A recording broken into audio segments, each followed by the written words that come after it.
엄마가 다 너 잘되라고 하는 말이야. 이 한마디를 들은 딸이 뭐라고 했는지 아십니까? 전화기 너머로 한참 침묵이 흐르더니 딸이 아주 낮은 목소리로 말했습니다. 엄마, 나 그 말 들을 때마다 숨이 막혀.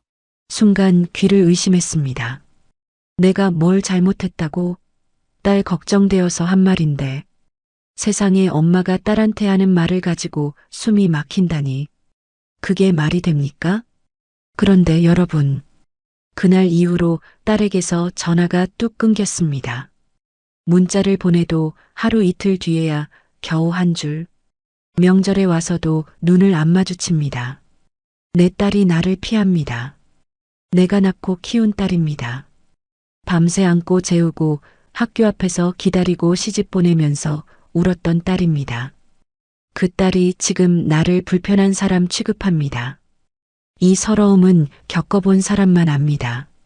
그런데 살다 보니 이런 생각이 들었습니다. 혹시 내가 딸이라서 다 말해도 된다고 그게 사랑이라고 착각하고 있었던 건 아닐까? 그 착각이 딸을 원수로 만들고 있었다면요.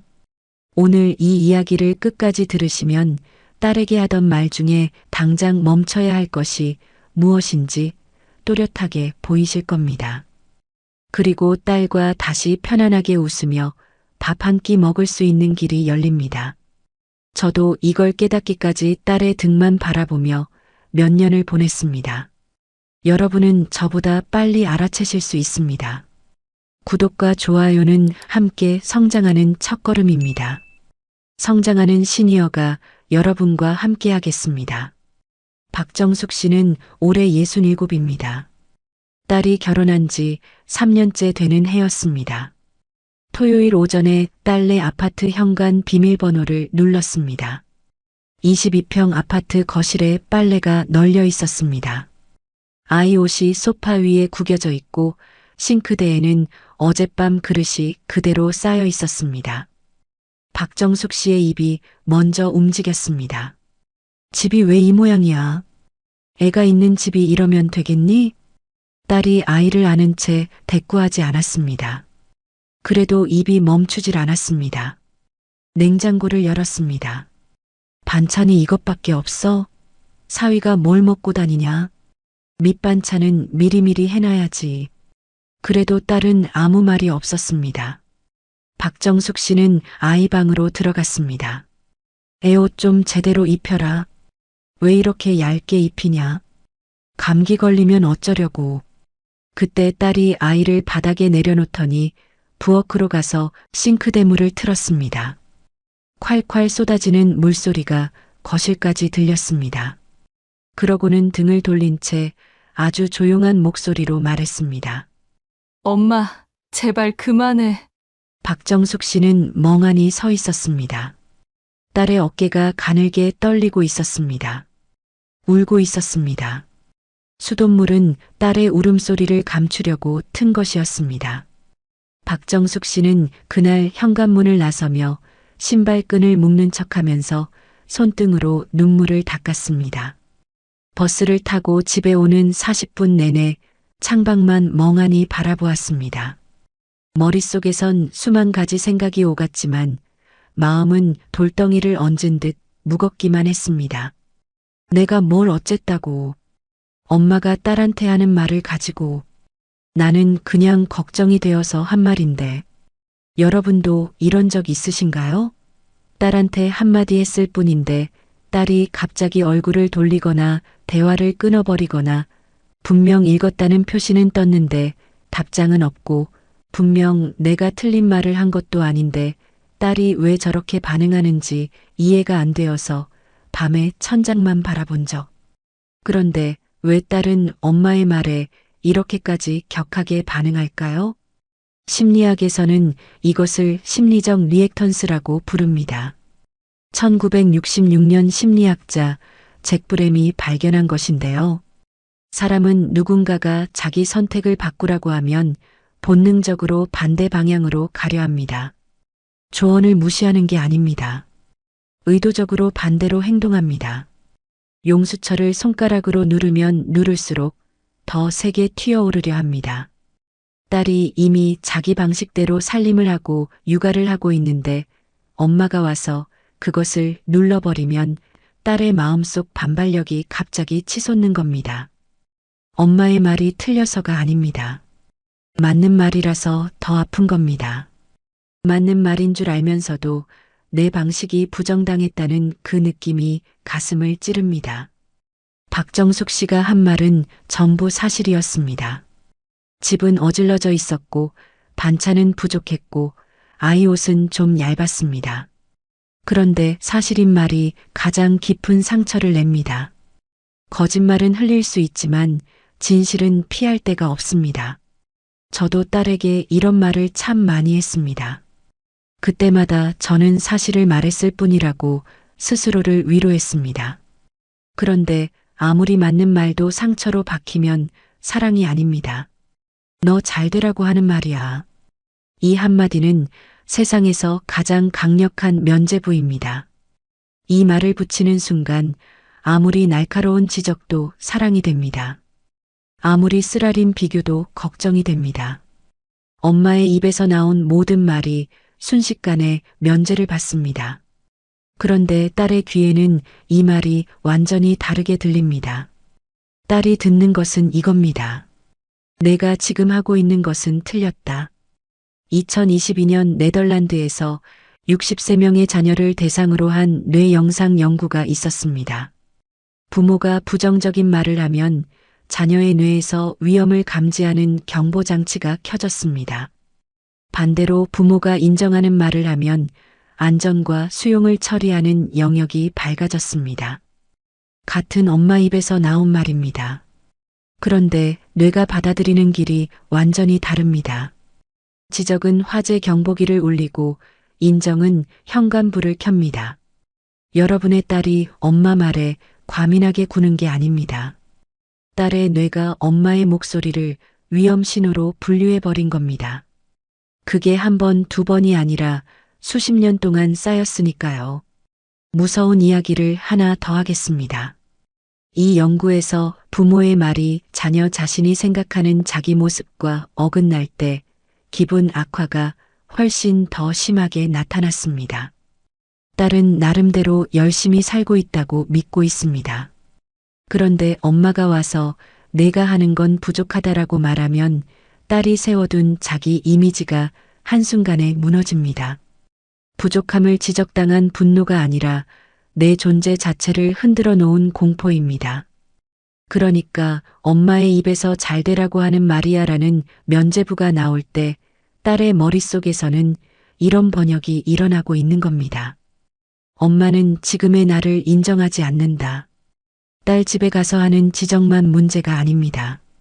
사실 더 무서운 것은 매일 저녁 전화기를 들 때 일어납니다.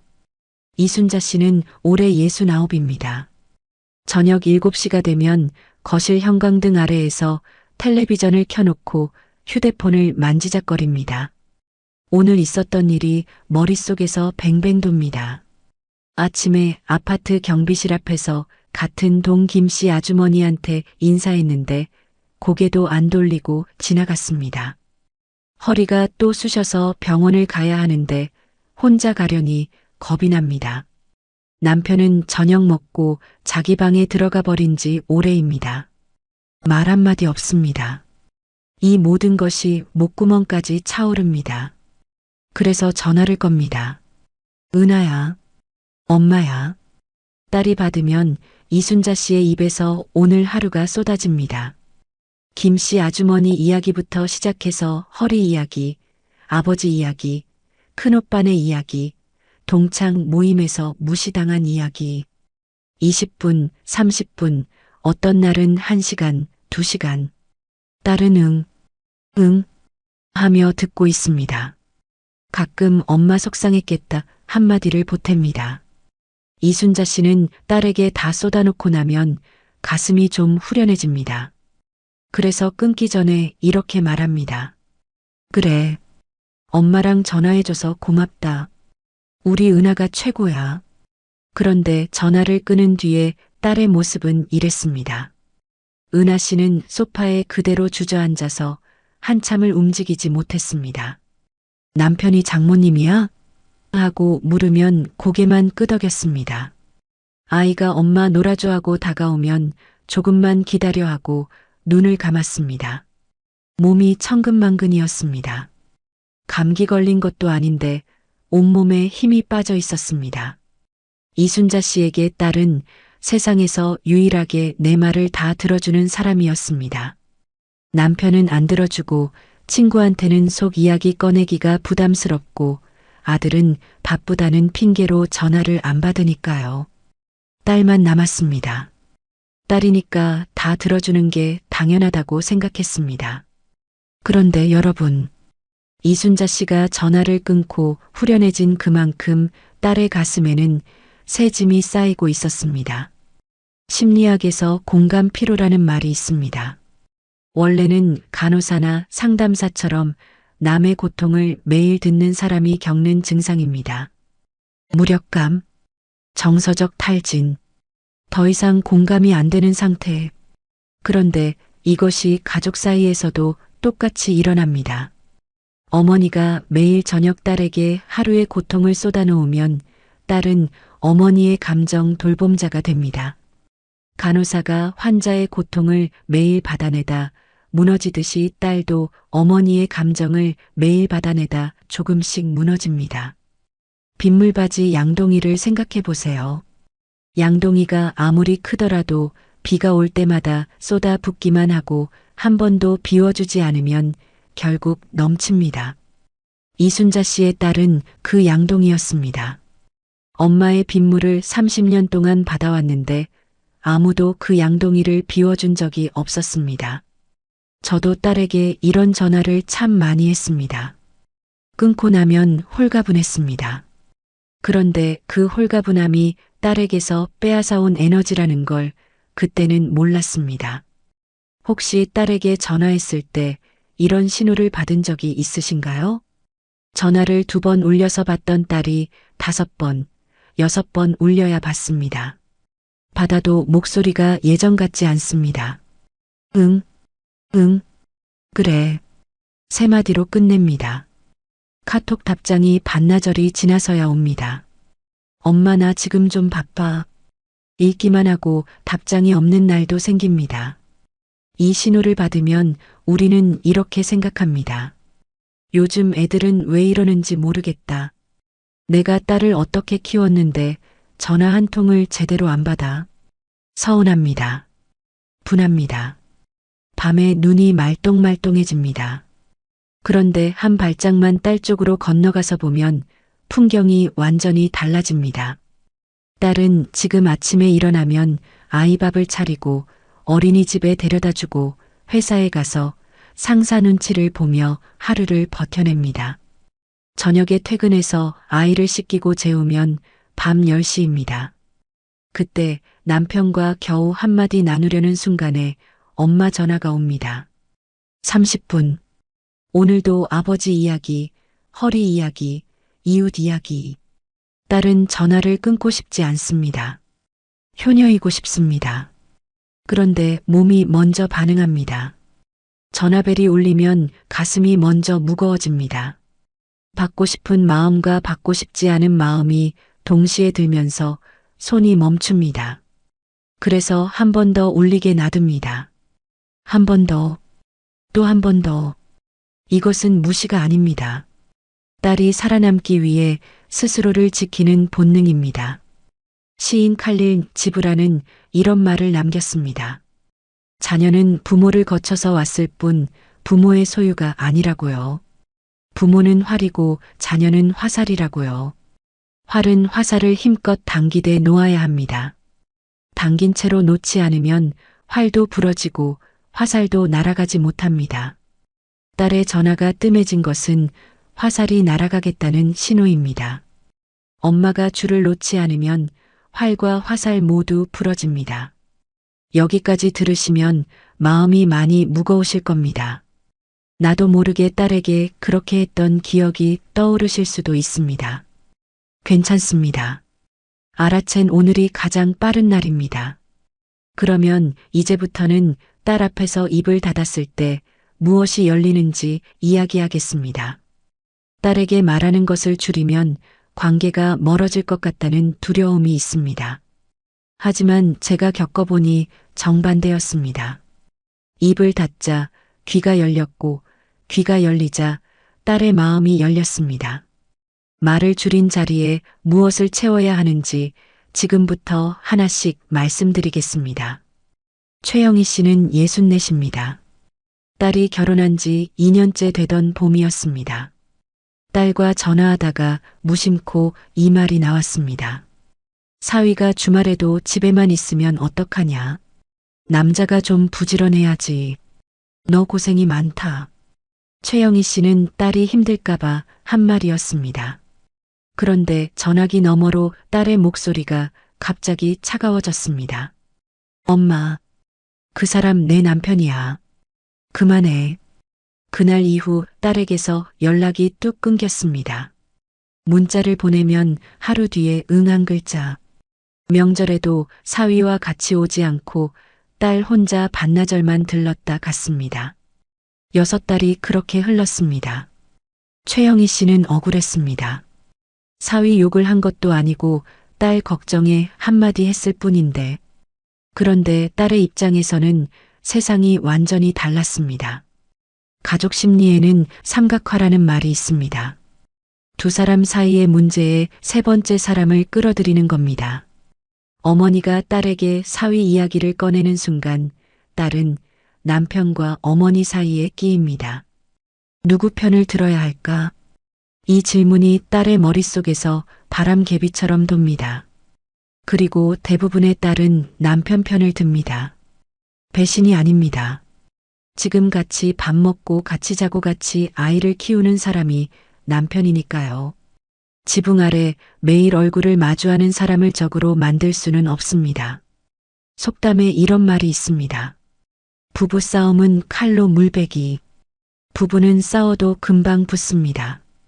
그런데 거기에 엄마의 한마디가 끼면 칼로 물을 벤 게 아니라 칼로 나무를 벤 것이 됩니다. 흔적이 남습니다. 딸은 남편과 화해한 뒤에도 엄마가 했던 그 말을 지우지 못합니다. 우리 엄마가 당신을 그렇게 봤다는 사실이 딸과 사위 사이에 가시처럼 박힙니다. 그러니까 사위 이야기는 딸이 먼저 꺼낼 때까지 입 밖에 내지 않는 것이 답입니다. 딸이 사위 이야기를 꺼내도 편을 들지 않습니다. 그래, 그랬구나. 이 한마디면 충분합니다. 딸은 엄마의 해결책이 필요한 게 아닙니다. 들어주는 귀 하나면 됩니다. 딸이 엄마 사위가 이래하고 말하더라도 거기에 내가 그럴 줄 알았다. 그 집안이 원래 그렇다 같은 말을 얻는 순간 딸이 남편 편으로 돌아섭니다. 내 말이 맞다는 쾌감은 3초이고 딸을 잃는 시간은 반년입니다. 사위 이야기에서 입을 닫는 것만으로도 관계는 달라집니다. 그런데 입을 닫은 자리에 딱 한마디만 채워 넣으면 관계가 완전히 뒤집히는 순간이 옵니다. 앞에서 소개한 네덜란드 뇌 영상 연구를 다시 꺼내겠습니다. 부모의 부정적 피드백은 자녀의 뇌에서 위협 경보를 울렸습니다. 그렇다면 긍정적 피드백은 어떤 결과를 가져왔을까요? 부모가 인정하는 말을 했을 때 자녀의 뇌에서는 사회인지 영역이 활성화되었습니다. 쉽게 말하면 상대를 이해하고 받아들이는 회로가 켜진 겁니다. 위협 경보가 꺼지고 대신 안전 신호등에 초록불이 들어온 겁니다. 이것을 딸과의 관계에 대입하면 아주 단순한 공식이 나옵니다. 지적 10마디를 줄이고 인정 1마디를 넣는 것만으로도 딸의 뇌가 엄마를 분류하는 카테고리가 바뀝니다. 위험한 사람에서 안전한 사람으로요. 그 한마디는 거창한 말이 아닙니다. 은하야, 너 잘하고 있어. 이 한마디입니다.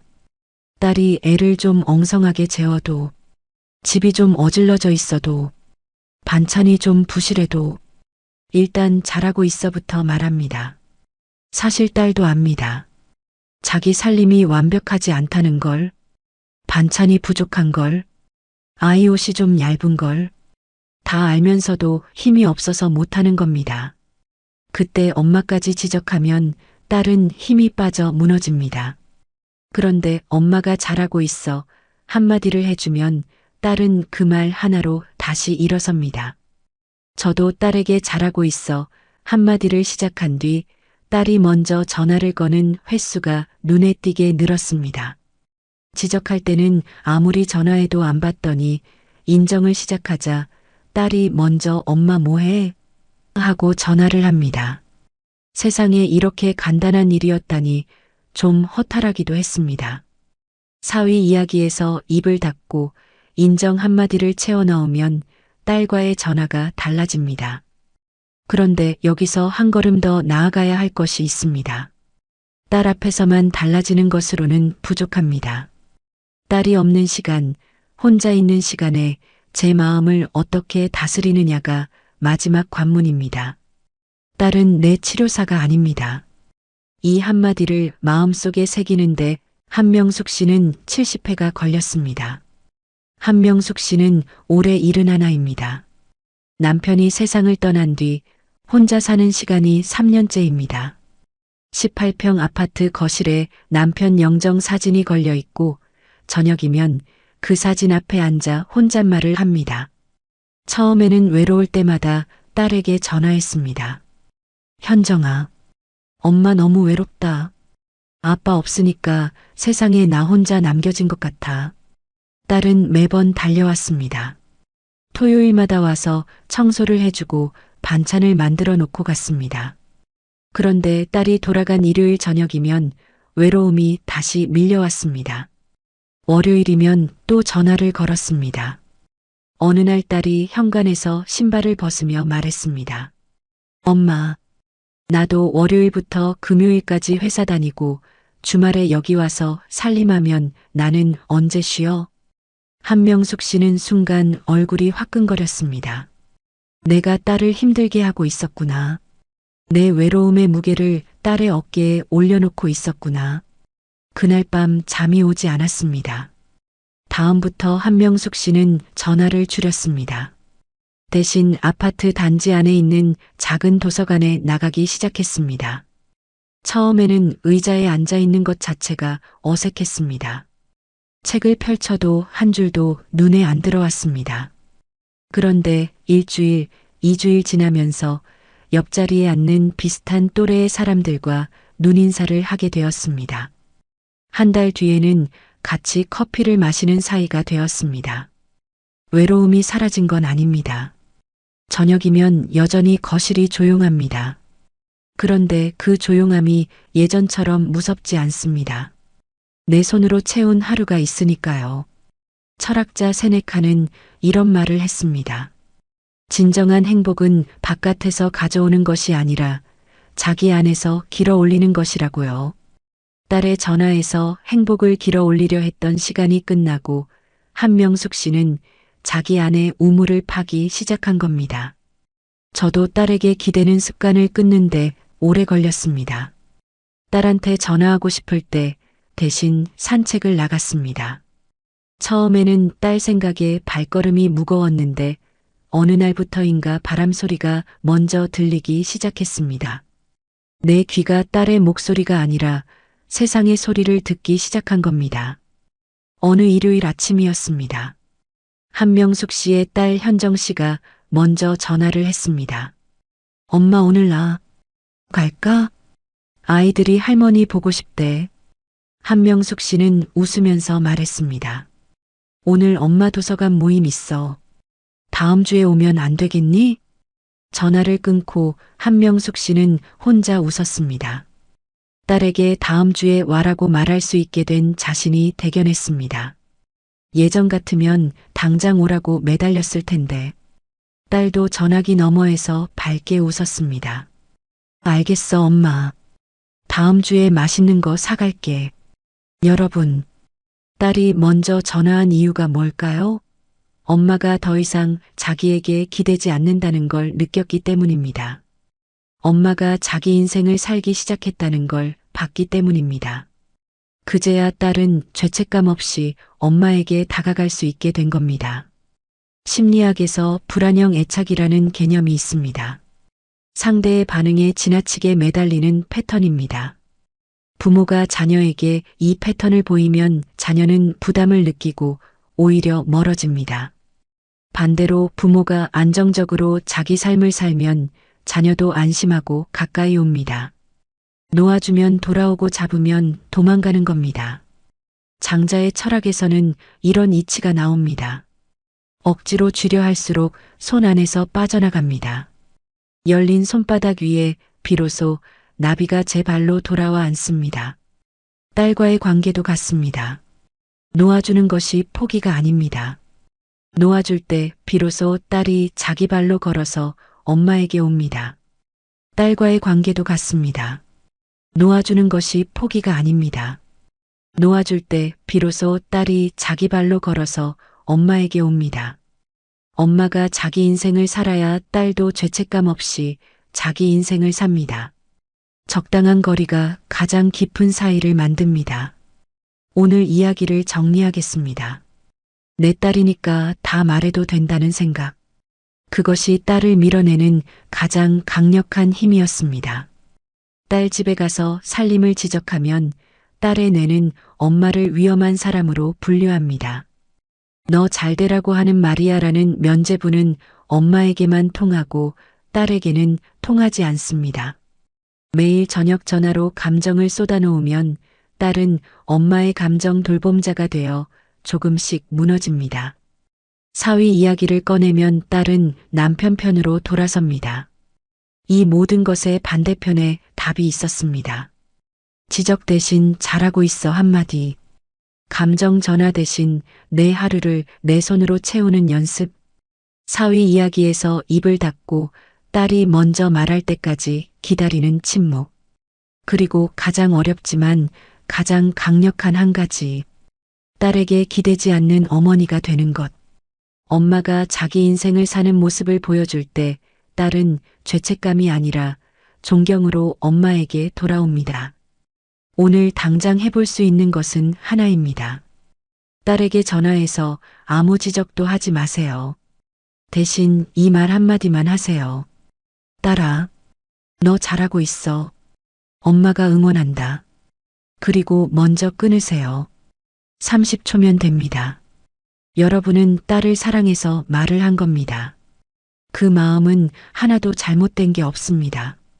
다만 표현하는 방식을 살짝만 바꾸면 딸이 웃으면서 돌아옵니다.